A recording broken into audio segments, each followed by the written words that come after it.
Hello everyone. तो आज फिर से हम लोग एलएन का स्कोर एडवांस्ड कोनिक सेक्शन वाला क्वेश्चन पेपर कंटिन्यू करेंगे। तो इसमें हम लोगों ने 10th तक सॉल्व कर लिया था, क्वेश्चन नंबर 10 तक लास्ट वीडियो में सॉल्व कर लिया है। आज 11th से सॉल्व करते हैं। इसमें क्या रहा है, equation of common tangent to, ये दोनों कर्व दोनों ही हाइपरबोला है, दोनों ही रेक्टेंगुलर हाइपरबोला है। तो ये जो x square minus y square equal to 12 है, इस पर आपको इक्वेशन ऑफ टेंजेंट याद होगा स्लोप फॉर्म में, वो होता है y equal to m x plus minus root over a square जो कि 12 है, m square minus b square. और ये टेंजेंट दूसरे वाले हाइपरबोला पे भी है। तो एक काम करते हैं, देखो दो काम कर सकते थे। दूसरे पे हाइपरबोला पे भी हमने अगर इक्वेशन लिख ली टेंजेंट की तो दोनों को कंपेयर कर सकते थे। अब चूंकि एक्स वाई इक्वल टू 8 इसमें पैरामीट्रिक फॉर्म में होता है ना, स्लोप फॉर्म में हमें याद नहीं होता। तो इन दोनों को सॉल्व कर लेते हैं हम, है ना। दूसरा काम ये कर सकते हैं कि सॉल्व कर सकते हैं। तो y की वैल्यू 8/x मैं अगर इसमें रख दूँ तो एक क्वाड्रेटिक मिलेगा, और वो क्वाड्रेटिक का d अपने को 0 करना पड़ेगा, डिस्क्रिमिनेंट, है ना, क्योंकि टेंजेंट की बात हो रही है। तो चलिए रखते हैं y की value 8/x mx plus minus root over 12 m square minus 12। थोड़ा सॉल्व करेंगे तो ये आपका बन रहा है m x square plus minus root में 12 m square minus 1 times x और माइनस का 8 इक्वल टू 0। टेंजेंट की कंडीशन के लिए इसका d 0 करना पड़ेगा, तो वो है आपका बी स्क्वायर माइनस 4ac, तो प्लस 32m इक्वल टू 0। तो यहाँ से बन रहा है आपका 12। ये काम कर सकते हैं, इसको डिवाइड कर सकते हैं अपन। तो करने के बाद बच रहा है अपने को 4 से डिवाइड कर दिया है 3m स्क्वायर और 8m हो जाएगा और माइनस 3। तो इसको सॉल्व करके m की वैल्यू आ रही है, एक तो -3 और दूसरी 1/3। अब अगर इनको एक एक करके मैं इसमें पुट करूँ वापस, है ना, इसमें रखूँ पुट करूँ, तो मुझे मिल रहा है y इक्वल टू -3 रख लेते हैं, तो -3x और ये आपका बन जाएगा प्लस माइनस रूट में 4√6 बोल सकते हैं, है ना। और दूसरा m अगर 1/3 रखेंगे तो y equal to mx plus minus root over 12/9 minus 12। और आप देख रहे हो ये नेगेटिव बन गया है, नेगेटिव बन गया, तो देयरफॉर ये वाला तो बन ही नहीं सकता है। तो आपका आंसर बन रहा है जो कि है ऑप्शन -3x। तो बी और डी आपका करेक्ट आंसर बन गया है। चलिए 12th पर आते हैं। 12th कह रहा है y is equal to f x एक पैराबोला है जिसका डायरेक्ट्रिक्स इसका स्लोप 0 है। अब डायरेक्ट्रिक्स का स्लोप का 0 का मतलब क्या हुआ, तो पैराबोला अगर ऐसा होगा तो भी डायरेक्ट्रिक्स हॉरिजॉन्टल हो जाएगा, हॉरिजॉन्टल लाइन का स्लोप 0 होता है, या फिर आपका पैराबोला ओपनिंग डाउनवर्ड है। तो कहना चाह रहा है कि पैराबोला जो है क्वाड्रेटिक एक्स में है ना। डायरेक्ट्रिक्स अगर हॉरिजॉन्टल हुआ तो पैराबोला या तो ओपनिंग अपवर्ड होगा या ओपनिंग डाउनवर्ड होगा। दोनों ही केस में जो क्वाड्रेटिक बनेगा वो एक्स में बनेगा। तो मान लेते हैं क्वाड्रेटिक अपना। लेट अस अज्यूम कि मेरा एफ एक्स, है ना, जो कि पैराबोला है, वो कुछ a x square plus b x plus c type का है। अब इसमें कंडीशन ये बताया गया कि आपको एक फंक्शनल इक्वेशन टाइप का दे रखा है ना। देन आपसे तमाम चीज़ें पूछ रहा है कि सिमेट्रिक है, 1 1 है, रेंज है। तो वो सब बताने के लिए अपने को क्या फंक्शन चाहिए होगा। और इसमें एक चीज़ अच्छी दिख रही है, आप देखो अगर ध्यान से, तो क्वाड्रेटिक जो है एफ मतलब पावर 2 वाला टर्म F0 पे है तो लीनियर टर्म भी है। उसी प्रकार से F1 पे स्क्वायर है तो F1 भी है, F2 पे स्क्वायर है तो F2 भी है। तो कुछ ऐसा कर सकते हैं कि कंप्लीटिंग स्क्वायर कर सकते हैं तीनों में अलग अलग। तो F0 में अगर कंप्लीटिंग स्क्वायर करें तो ये आपका बनेगा F0, है ना। F0 वाला टर्म एक तरफ कर ले रहे हैं लेफ्ट साइड में, तो F0 है उसका स्क्वायर है, और साथ में माइनस का आ रहा है 10F0। अब आप देखो तो यहाँ पे 2ab -2ab टर्म में b जो है वो 5 है, तो आपको 5 स्क्वायर ऐड करना पड़ेगा, सब्ट्रैक्ट करना पड़ेगा। 25 ऐड किया, 25 सब्ट्रैक्ट किया। इसमें आपको ये टर्म जो बनाएगा वो F0 -5 का होल स्क्वायर बना देगा। बस यही काम तीनों में करना है। तो प्लस करते हैं F1 स्क्वायर और उधर से आएगा -8F1, और इसमें अपने को क्या ऐड करना होगा, 4 का स्क्वायर, 16 ऐड किया, 16 सब्ट्रैक्ट किया, यहाँ से यहाँ तक बना लेगा होल स्क्वायर f1 माइनस 4 का। इसी प्रकार से अपने पास f² है और -4f2 करेंगे। तो यहाँ पे क्या करना होगा 2 मतलब 2 का स्क्वायर 4 ऐड करना है, 4 सब्ट्रैक्ट करना है। तो यहाँ से यहाँ तक ये बन जाएगा f2 माइनस 4 का होल स्क्वायर। और साथ ही साथ क्या बच गया अपने पास प्लस का 45 इक्वल टू 0। चलिए थोड़ा अरेंज कर लेते हैं इसको। तो ये f0 माइनस 5 का होल स्क्वायर बना, प्लस में f1 माइनस 4 का होल स्क्वायर बना, और तीसरा है f2 माइनस 2 का होल स्क्वायर बना। इनके अलावा जो बच गया वो है -25 -16 -4, तो 16 और 4 हो गया आपका 20 प्लस 25 -45 प्लस 45 तो कैंसिल हो गया, तो ये इक्वल टू 0 आ रहा है। अब अगर ध्यान से देखो तो स्क्वायर मतलब पॉजिटिव टर्म, एक पॉजिटिव टर्म, दो पॉजिटिव टर्म, तीन पॉजिटिव टर्म, तीन पॉजिटिव टर्म का सम 0, ये तो हो ही नहीं सकता। सिर्फ एक ही केस में हो सकता है जब तीनों इंडिविजुअली 0 हो रहे हों। तो मतलब f0 की वैल्यू 5 है, f1 पे वैल्यू 4 है और f2 पे वैल्यू 2 है, तभी पॉसिबिलिटी है। अब इन कंडीशन को मैं यूज़ करके जो अपन ने fx माना था उसमें ABC अननोन्स जो हैं वो निकाल सकते हैं। तो अगर इसमें मैं पुट करूं, पुटिंग x इक्वल टू 0, तो ये बन जाएगा f0 इक्वल टू c, और f0 अपने को पता है, देखो ना 5 है, तो c की वैल्यू 5 आ गई। ठीक है, तो अब मेरा fx बन चुका है ax² प्लस bx प्लस 5। इसी प्रकार से अब बाकी दो कंडीशंस f1 और f2 को यूज़ कर लूँगा।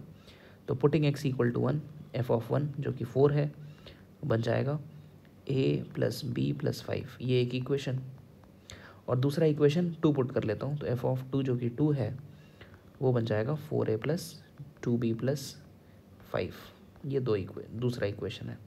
दोनों को सॉल्व करना है और a और b की वैल्यू के लिए सॉल्व करना है। तो यहाँ से सॉल्व कर लेते हैं।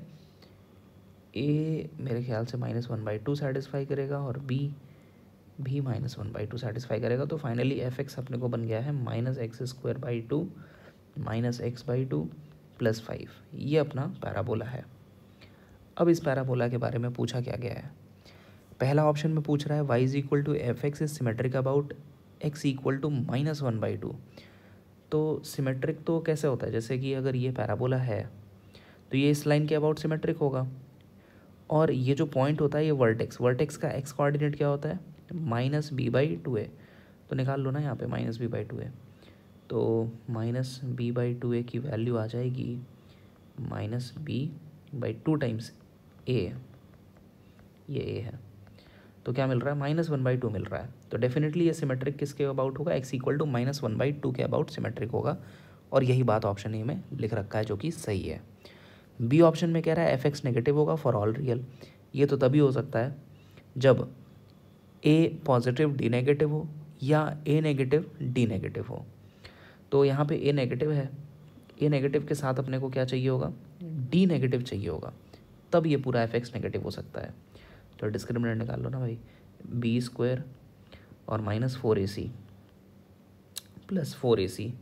तो यार ये तो पॉजिटिव आ रहा है, तो always positive, always fx negative तो हो नहीं सकता है ना। अच्छा, ऑलवेज नेगेटिव मांगा था मैंने, शायद पहले गलत बोल दिया। fx नेगेटिव के लिए a नेगेटिव डी नेगेटिव होना चाहिए, a पॉजिटिव डी नेगेटिव के लिए fx हमेशा पॉजिटिव हो जाएगा। फिलहाल सेटिस्फाई नहीं कर रहा है कोई भी कुछ भी। अब तीसरा ऑप्शन कह रहा है ln fx, ln mod fx is a 1/1 function. तो देखो ये जैसा भी पैराबोला है ना, d इसका पॉजिटिव आया है, मतलब ये जो पैराबोला है ये अगर एक्स एक्सिस में मान लूँ तो कुछ इस प्रकार का पैराबोला है ना, ये कुछ पैराबोला है, ये fx है। अब इसमें अगर मॉड fx आप बनाओगे तो क्या होगा, मॉड fx बनाओगे तो जो एक्स एक्सिस के नीचे है उसका मिरर इमेज ऊपर आ जाता है, तो ये ऊपर आ जाएगा, ये बन गया मॉड ऑफ fx। अब इनका आप अगर लॉग लोगे तो भी कैसा होगा, ये 1/1 तो नहीं आएगा है ना। क्योंकि आप देखेंगे कि x की ये पर्टिकुलर वैल्यू और यहाँ पे कोई अगर पर्टिकुलर वैल्यू होगा तो ये दोनों पे आपको y वैल्यू क्या दे रहा है, सेम दे रहा है, ठीक है ना। तो लॉग भी क्या आएगा, सेम ही आएगा दोनों नंबर का। और अगर दो अलग इनपुट के लिए आउटपुट सेम आ गया तो मतलब 1 1 तो नहीं है, तो ये भी गड़बड़। डी कह रहा है रेंज ऑफ दिस क्वाड्रेटिक ऐसा आएगा, तो भाई इसका लीडिंग कोएफिशिएंट ए तो नेगेटिव है, तो रेंज क्या हो जाएगा, रेंज हो जाएगा इसका माइनस इनफाइनाइट से माइनस डी बाई 4a। तो माइनस डी बाई 4a एक बार निकाल लेते हैं ना, डी हमने शायद अभी निकाला था, ये डी का वैल्यू आ रहा था 4 टेन ज़ा 40 प्लस 1 41/4, तो minus 41/4 minus d by 4 times a, 4 times a करेंगे तो माइनस का 2 बन जाएगा, 4 टाइम्स माइनस 4/2 इज़ -2, तो ये बन जा रहा है 41/8। तो रेंज आएगा माइनस इन्फिनिटी से 41/8 तक। और ऑप्शन में क्या लिखा है, सेम ही लिखा है माइनस इन्फिनिटी से 41/8, तो ऑप्शन ए और डी इसका सही हो गया है। चलिए 13th पर आते हैं। फॉर द पैराबोला आपको फोकस और डायरेक्ट्रिक्स मांग रहा है, तो यार इसमें एक अच्छी चीज़ दिख रही है, ये पहले 3 टर्म ये परफेक्ट स्क्वायर बन रहा है, बाकी का लीनियर बच रहा है जो मैं दूसरी तरफ शिफ्ट कर सकता हूँ। तो ये बन जाएगा x प्लस वाई का होल स्क्वायर, बाकी दूसरी तरफ शिफ्ट कर दिया तो 4 मैं कॉमन भी ले सकता हूँ, और बच जाएगा x दूसरी तरफ शिफ्ट कर रहे हैं, तो ये बच जाएगा x माइनस वाई प्लस 4 तो कॉमन ले लिया प्लस 1। चलो अब इसको स्टैंडर्ड फॉर्म में चेंज करते हैं, मतलब वो डिस्टेंस वाले फॉर्म में, जनरल फॉर्म में चेंज करेंगे। तो यहाँ पे अपने को डिवाइड करना होगा √x², मतलब x के कोएफिशिएंट और y के कोएफिशिएंट के स्क्वायर से, तो जो कि √2 है। तो √2 के स्क्वायर से आपने डिवाइड कर दिया, मतलब 2 से डिवाइड कर दिया, तो 2 से मल्टीप्लाई भी कर लो आप। चलो सेम काम यहाँ भी करना होगा, x माइनस वाई प्लस 1 है, तो इधर भी √2 से मल्टीप्लाई किया है, √2 से डिवाइड कर देते हैं। थोड़ा सिंप्लीफाई कर लेंगे तो ये x प्लस वाई बाई √2 का होल स्क्वायर इक्वल टू 2 2 ज़ा 4, तो 2√2 बच जाएगा, और x minus y plus 1 by √2, ये हमने जनरल फॉर्म में बदल दिया है। अब इसमें क्या मांग रहा है, आपको फोकस मांग रहा है, डायरेक्ट्रिक्स मांग रहा है, तो डायरेक्ट्रिक्स तो सीधे ही दिख रहा है ना, यही तो है डायरेक्ट्रिक्स, ये जो लाइन आपको दिख रही है। अच्छा डायरेक्ट्रिक्स यहाँ पे नहीं सॉरी, स्टैंडर्ड फॉर्म में नहीं है यहाँ पे, ये जनरल फॉर्म में है। तो ये आपका देखो y² इक्वल टू 4x अगर आप लिखते हो तो क्या होता है, बड़ी आसान सी बात है, कोई भी पॉइंट लेते हो x, y, तो इसमें जो x है वो डिनोट करता है distance from tangent at vertex, और y डिनोट करता है डिस्टेंस फ्रॉम मेजर एक्सिस। तो जो स्क्वायर वाला टर्म है ये y, ये डिस्टेंस बता रहा है फ्रॉम द मेजर एक्सिस, ठीक है, मतलब ये आपका y, और जो ये सिंगल डिग्री टर्म है ये बता रहा है x, मतलब distance from the tangent at vertex. तो ये जो इक्वेशन है वो टेंजेंट एट वर्टेक्स की है, और ये जो इक्वेशन है ये किसका है, ये मेजर एक्सिस का है, आपका एक्सिस का है, एक्सिस का है। अब निकालना अपने को डायरेक्ट्रिक्स था। चलो तो अब थोड़ा सा रफ स्केच बना लेते हैं। अब जो एक्सिस है वो x plus y equal to 0 है, मतलब y equal to minus x है, तो ये आपका एक्सिस बन गया y equal to minus x axis, ठीक है। दूसरी चीज़ ये है कि आपका टेंजेंट एट वर्टेक्स है वो x माइनस वाई प्लस 1 है, वो भी लाइन बनाएंगे, तो x माइनस वाई प्लस 1 वाली लाइन बन जाएगी y equal to x plus 1, ये बन गया y equal to x plus 1, y equal to x plus 1 क्या है, ये टेंजेंट एट वर्टेक्स है, ठीक है। अब पैराबोला, इनका जो इंटरसेक्शन है ये आपका वर्टेक्स हो गया, ठीक, यहाँ से आपका पैराबोला बन जाएगा। अब ये जो वैल्यू है ये आपका length of latus rectum 4a 2√2 है, 4a 2√2 है, तो a की वैल्यू हम बोल सकते हैं 1/√2, ठीक है। चलो अब जो भी पैराबोला है, फोकस भी चाहिए अपने को यहाँ पे, चलना देखना, ये अपना पैराबोला बन रहा है। अब जो फोकस होगा वो यहाँ से सेंटर से कितनी दूरी पे होगा, 1/√2 की दूरी पे होगा, और ये line y equal to minus x है, इसका इंटरसेक्शन मैं सॉल्व करूँ y equal to x plus 1 के साथ, तो ये y इक्वल टू मैंने x+1 लिख दिया इक्वल टू -x, तो ये x इक्वल टू 1/2 आ गया। x equal to 1/2 means y equal to x equal to -1/2 आएगा ना, तो y इक्वल टू +1/2 आ जाएगा। तो ये -1/2 1/2 आपका वर्टेक्स आ गया है।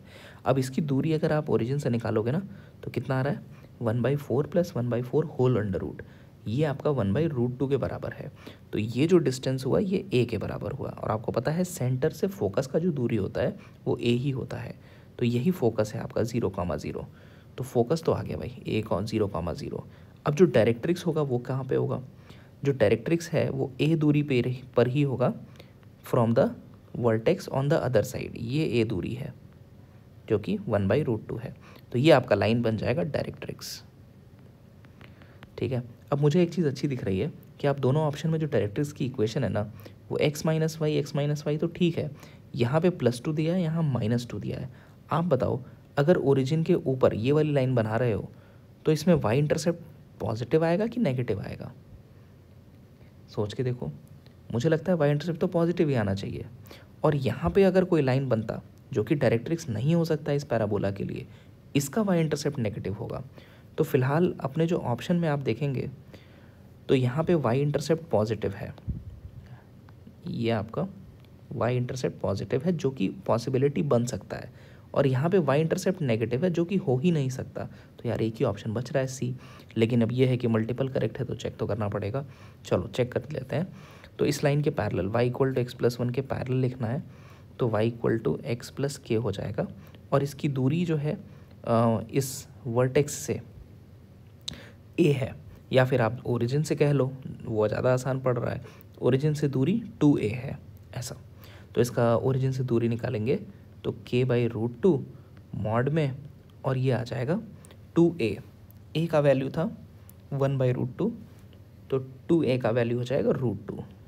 ठीक है, तो यहाँ से k की वैल्यू आ गई अपने पास 2।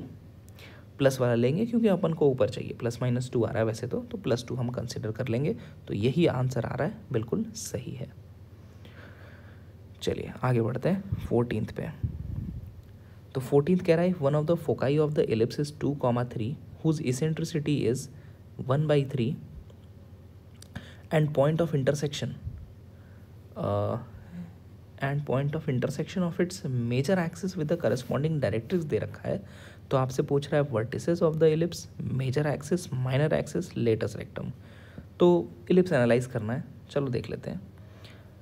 तो one of the foci of the ellipse is 2,3 बना लेते हैं। एक फोकाई एलिप्स का 2,3 पे है, मान लेते हैं ये एलिप्स है अपना, ये आपका फोकाई है ना, S1 2,3। बोल रहा है हुज इसेंट्रिसिटी इज 1/3, चलो इसेंट्रिसिटी पता है 1/3 है। And point of intersection of its major axis with the corresponding directrix is 10,11।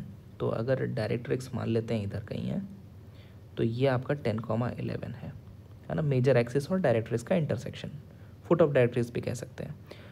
तो कह रहा है कि बाकी चीज़ें बतानी है, ठीक है ना, वर्टिसेस, मेजर, माइनर और लेटस रेक्टम का लेंथ। चलिए, तो एक चीज़ अपने को पता है यहाँ पे कि अगर इसेंट्रिसिटी 1/3 दिया है तो ये जो वर्टिसेस है फोकस और डायरेक्ट्रिक्स के बीच वाला, ये डिस्टेंस को E1:1 के रेशियो में डिवाइड करता है ना। तो ये हो जाएगा 1:3 में, 1:3 इंटरनली, ये A वाला, और दूसरा जो A' होगा वो भी सेम ही रेशियो में डिवाइड करेगा लेकिन एक्सटर्नली करेगा। तो सेक्शन फार्मूला से वर्टिसेस तो मिल जाएगा ना, तो सेक्शन फार्मूला लगा लेते हैं A के लिए, इंटरनल डिवीजन वाला।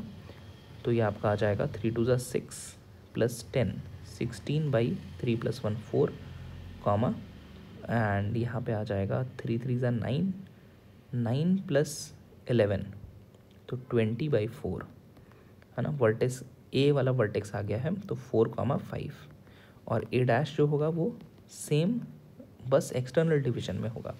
तो यहाँ पे 10 - 6 हो जाएगा 4/-2, और इधर में 11 - 9, तो 2/-2।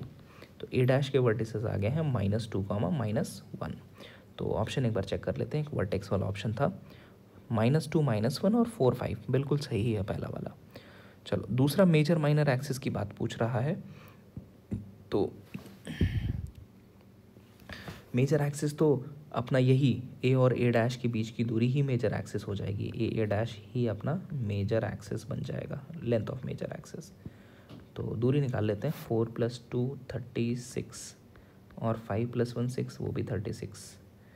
तो ये आ गया है 6√2 और ऑप्शन में बताया गया है 6√2 ही बताया गया है, बिल्कुल सही है। अगला कह रहा है माइनर एक्सिस। तो माइनर एक्सिस के लिए बी, अपने को पता है बी जो होता है वो है ए और √1 - e², है ना। तो बी आ जाता है। ये आपका मेजर एक्सिस मतलब 2a है, तो a की वैल्यू हो जाएगी 3√2 और रूट में 1 - e आपको बता रखा था 1/3, तो उसका स्क्वायर है 1/9, है ना। ये b मिल जाएगा आपको। तो b आ जा रहा है 9 - 1 8, 8 मतलब 2√2 और √9 हो जाता है 3, तो 4 आ रहा है। b का वैल्यू 4 है, तो माइनर एक्सिस 2 भी होता है, वो 8 आ जाएगा। और ऑप्शन में कितना बताया गया? 8 ही बताया गया, सही है।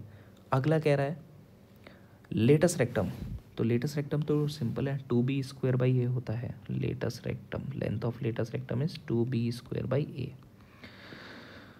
तो 2 टाइम्स b² इज 16 और a का वैल्यू है 3√2। तो ये आ जाता है कितना बोल सकते हैं, 16√2/3 बोल सकते हैं। ऑप्शन में कितना बताया? 32√2/3 बताया, वो गलत है ना। अपने पास ए, बी और सी सही ऑप्शन बन रहे हैं।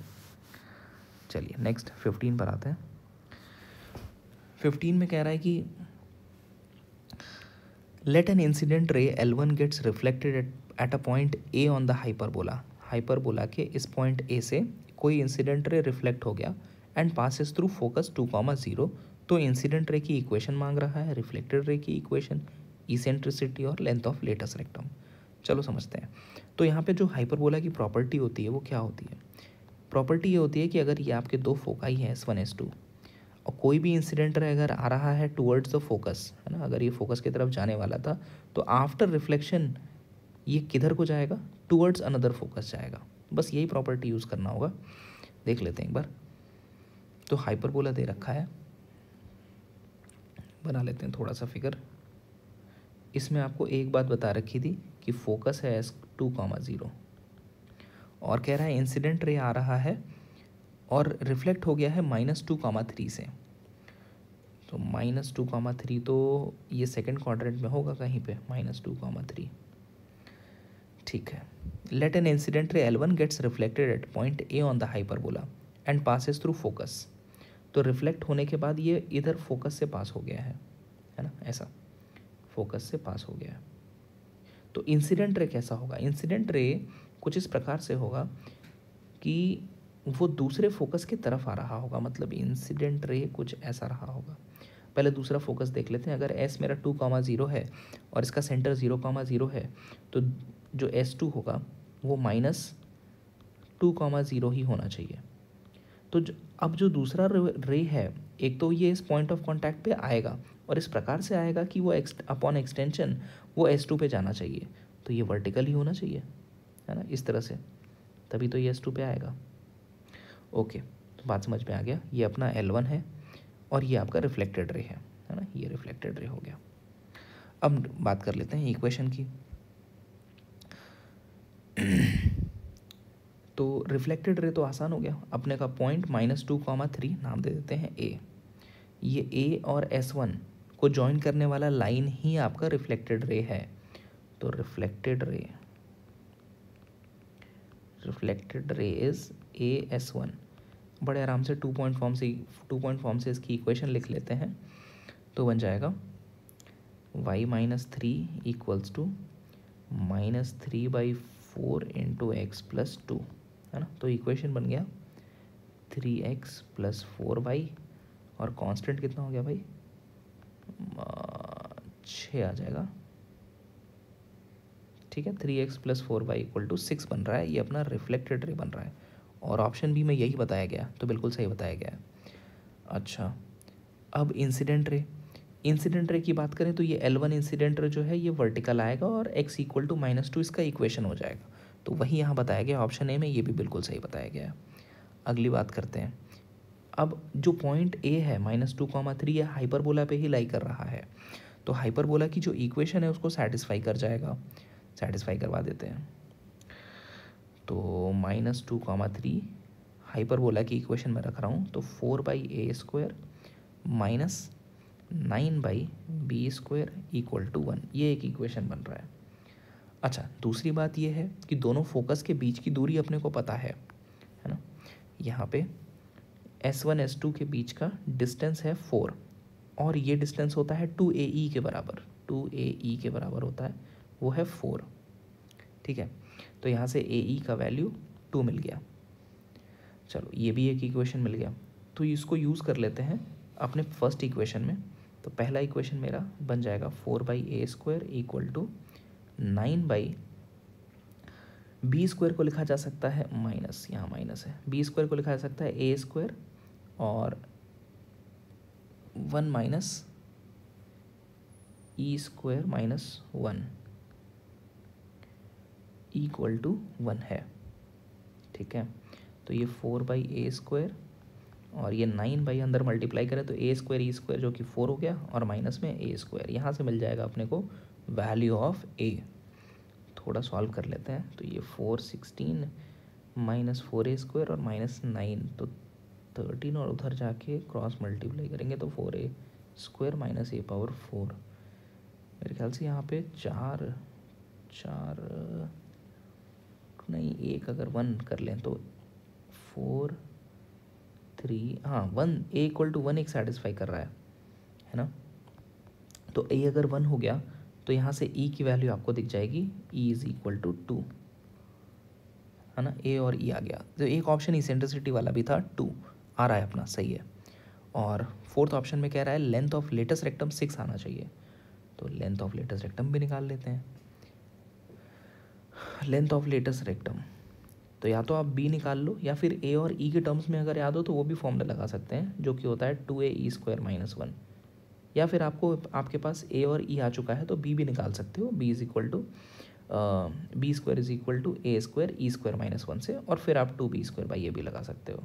तो फिलहाल मैं ये फॉर्मूला लगा लेता हूँ, जो कि 2 है और ये 4 -1 3, 6 बन रहा है लेंथ ऑफ लेटस रेक्टम, और ऑप्शन में भी 6 बताया गया है, बिल्कुल सही है। तो भाई यहाँ चारों ऑप्शन ABCD करेक्ट हो गए हैं। चलिए अगले क्वेश्चन पर आते हैं। 16th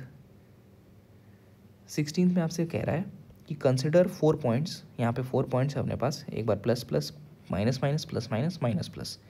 इसमें से कह रहा है which of the following is correct, only 2 ellipse can pass through them, only 1 ellipse can pass through them, no parabola और एग्जैक्टली 2 पैराबोला।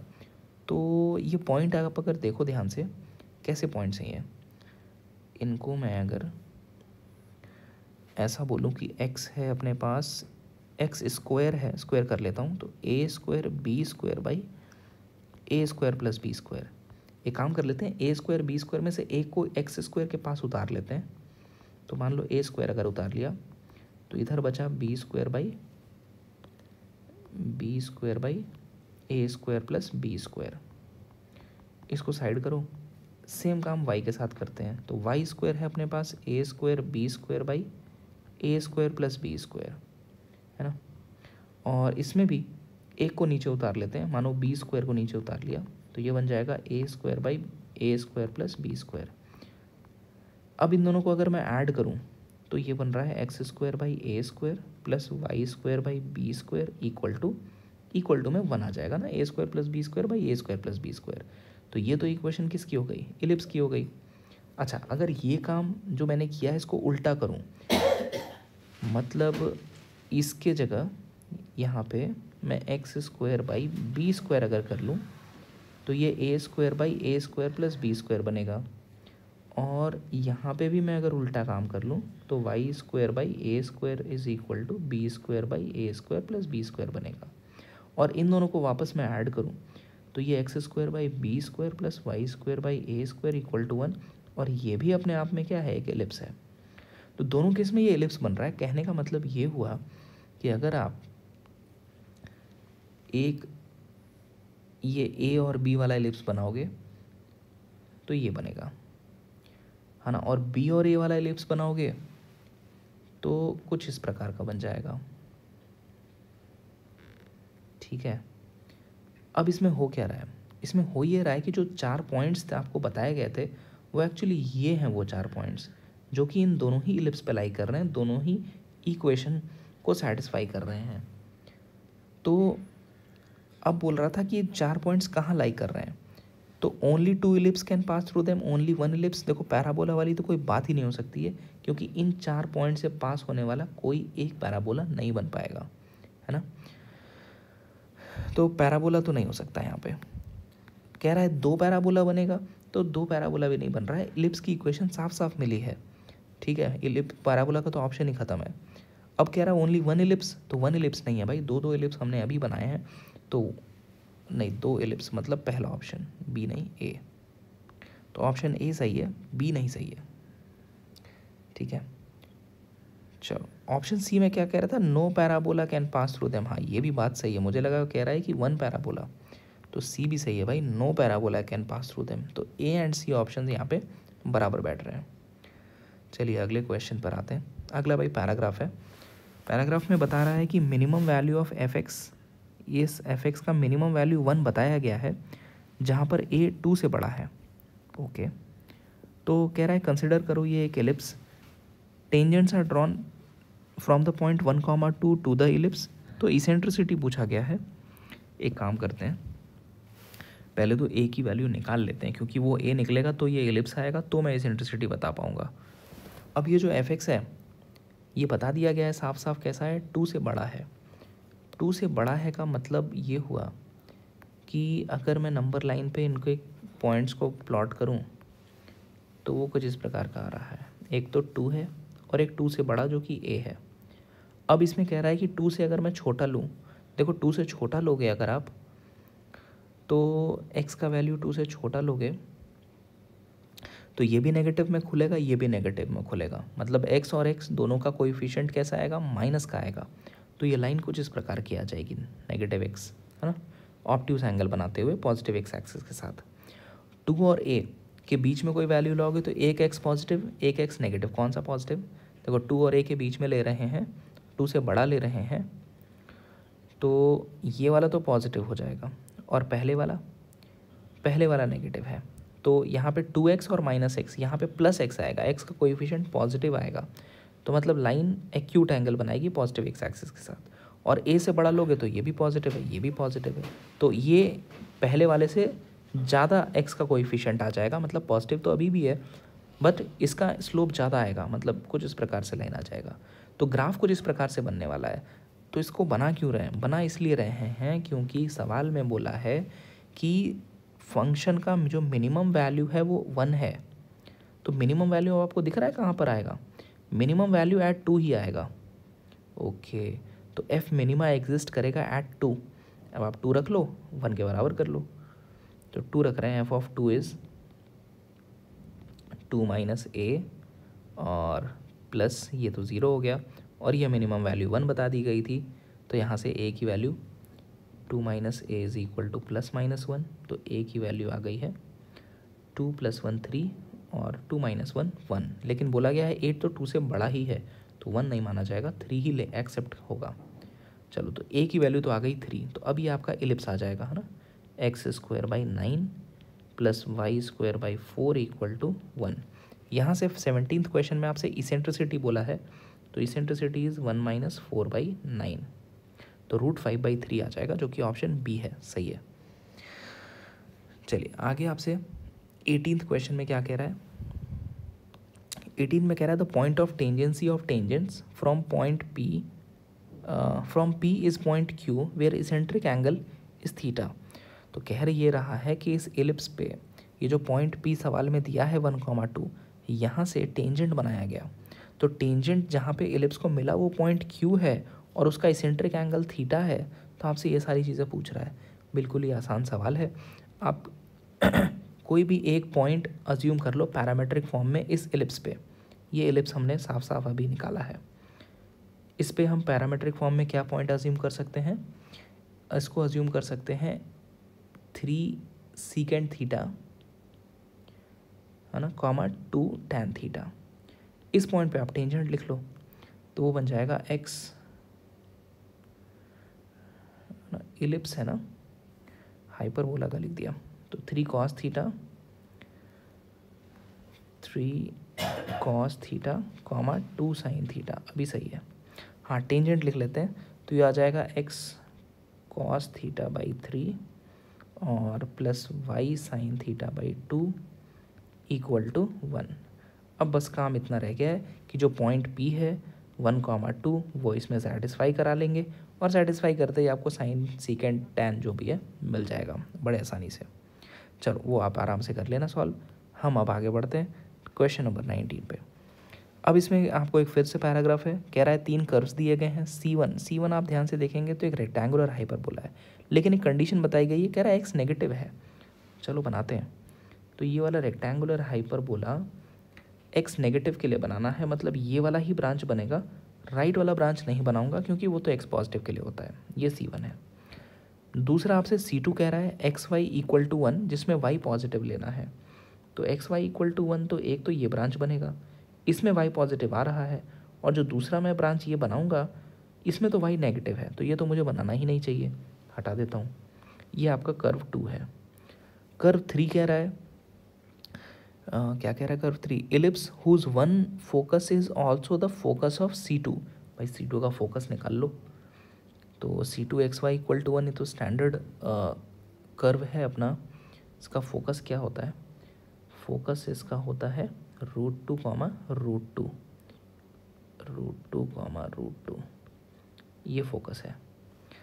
अच्छा, कह रहा है ellipse whose one focus is also a focus of C2, तो यही अपना ellipse का भी फोकस बनने वाला है। And corresponding directrix of this focus is asymptote of curve C1। इसके करस्पॉन्डिंग जो डायरेक्ट्रिक्स बनेगा इलिप्स का वो असमटोट है C1 कर्व का। ओके, तो C1 कर्व का असमटोट तो ये वाला है ना, ये असमटोट है जिसका इक्वेशन है y इक्वल टू -x। ये है डायरेक्ट्रिक्स अपने इलिप्स का डायरेक्ट्रिक्स। तो अब एक काम करते हैं, एक नया फिगर बना लेते हैं जिसमें सिर्फ इलिप्स की बात होगी। ठीक है, चलो, तो ये कोऑर्डिनेट एक्सिस हो गया और ये है अपना directrix y equal to -x, y equal to -x है डायरेक्ट्रिक्स, और अपने पास इलिप्स का फोकस है √2 कॉमा √2 पे। तो ये रहा फोकस, कहीं एक बार इलिप्स बना देता हूँ, ऐसा कहीं इलिप्स बन जाएगा। क्यों? क्योंकि जो फोकस है यहाँ पे है S1 √2 कॉमा √2 पे, और जो मेजर एक्सिस होगा वो डायरेक्ट्रिक्स के तो परपेंडिकुलर ही होगा और फोकस से पास करने वाला कुछ इस प्रकार का होगा, है ना, ये परपेंडिकुलर है। अच्छा, ये है आपका मेजर एक्सिस। अब इसमें पूछा यह गया है कि इसेंट्रिसिटी ऑफ C3 चाहिए। अच्छा, कुछ और भी बातें बताई रखी हैं। कह रहा है length of major axis of C3 is 8/3, तो लेंथ ऑफ मेजर एक्सिस बता रखा है ना, 8/3। और पूछा गया है C3 का मतलब इलिप्स का इसेंट्रिसिटी। अच्छा चलो भैया, इसेंट्रिसिटी कैसे निकालें? इसेंट्रिसिटी के लिए काम ये कर सकते हैं कि आपको एक फोकस पता है और ये वाला पॉइंट पता है। ये पॉइंट कौन सा है? मेजर एक्सिस और डायरेक्ट्रिक्स का मतलब फुट ऑफ डायरेक्ट्रिक्स है, जो कि 0,0 है, साफ साफ दिख रहा है ना। और इनके बीच की जो दूरी होती है ना, ये दूरी तो हम निकाल सकते हैं क्योंकि दोनों कोऑर्डिनेट पता है। और ये दूरी होती कितनी है? फोकस और करस्पॉन्डिंग डायरेक्ट्रिक्स आप याद करो, ऐसा इलिप्स आपने पढ़ा है, ऐसा ये फोकस हो गया जो आप AE,0 बोलते हो, और डायरेक्ट्रिक्स आप ऐसे लिखते हो x इक्वल टू A/E। तो फोकस और डायरेक्ट्रिक्स के बीच का दूरी कितना होता है? ये दूरी आप लिखोगे A/E माइनस AE। बस यही दूरी वाला कॉन्सेप्ट तो फंडा हर जगह सेम ही है, चाहे इलिप्स कैसा भी हो। तो यहाँ पे भी दूरी जो है वो सेम ही है ना। तो यहाँ पे भी दूरी A/E माइनस AE ही है, और √2 कॉमा √2 का डिस्टेंस 0,0 से 2 है। जहाँ पे आपको ये बता रखा था लेंथ ऑफ मेजर एक्सिस मतलब 2a दे रखा था 8/3, तो a का वैल्यू था 4/3, ले लेते हैं यहाँ पे। तो a का वैल्यू हो गया 4/3 और ये बच गया 1/e minus E equal to 2। Solve करेंगे, इसेंट्रिसिटी आ जाएगा। चलो कर लेते हैं सॉल्व। तो ये बन जा रहा है 2 और 2 टाइम्स ये 1 minus E square by E और इधर आ जाएगा 3। तो ये हो गया है 2e स्क्वायर और प्लस का 3e और माइनस का 2, है ना।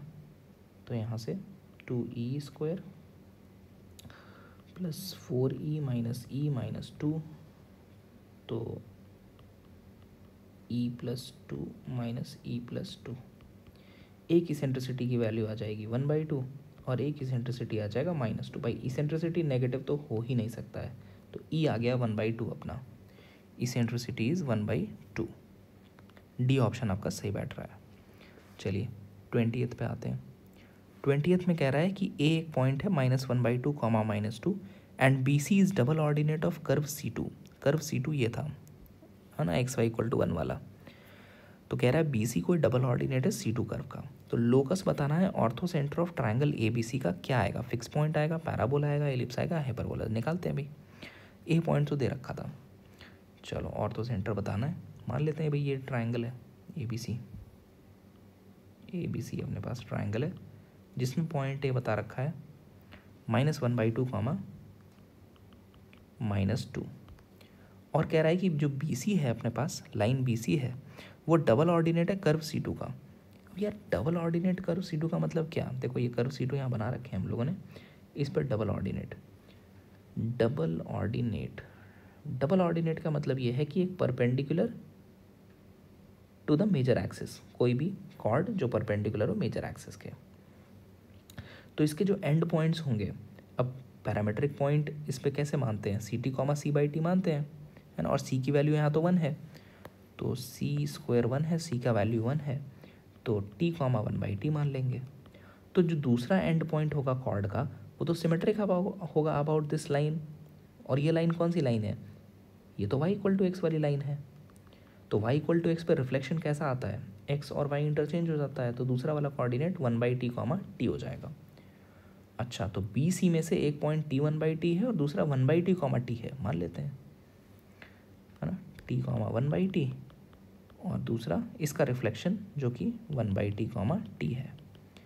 अब सिंपल से काम ये है कि ऑर्थो सेंटर निकालना है। सिंपल प्रोसीजर फॉलो करना है, जो कि ऑल्टीट्यूड का इंटरसेक्शन होता है।